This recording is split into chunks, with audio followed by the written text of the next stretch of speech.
Le défi de la digitalisation dans le domaine de l'assurance en Afrique était inscrit au menu des préoccupations de la 14e Assemblée générale de la Fédération interafricaine des assureurs conseils qui s'est tenue à Abidjan, la capitale économique ivoirienne. Organisée par l'Association nationale des courtiers d'assurance et réassurance de Côte d'Ivoire autour du thème FIAC. 17 ans après, bilan et perspective, cette Assemblée générale a regroupé des dizaines d'acteurs du secteur issus du continent.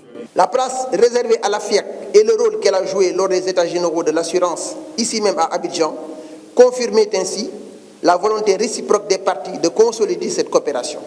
Notre ambition était de poursuivre naturellement, de renforcer les cadres d'échange avec les assureurs et la tutelle.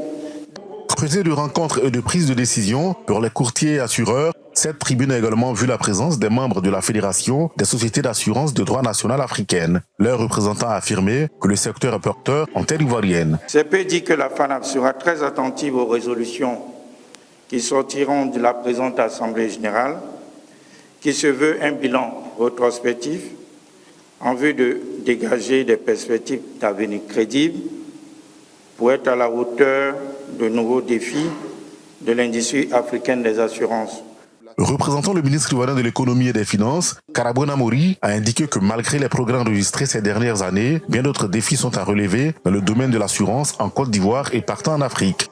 Face à ces défis, il apparaît nécessaire et judicieux de professionnaliser davantage le secteur du courtage en assurance. Je puis vous assurer à cet effet, aussi bien au niveau national comme au niveau de la CIMA, les réformes sont en cours en vue de prendre en compte les nouvelles donnes en matière de courtage. La FIA a été créée en 2006, elle regroupe 14 pays membres et contrôle plus de 40% du chiffre d'affaires de leurs compagnies d'assurance. Les membres de cette institution emploient plus de 3500 personnes dans le secteur de l'assurance.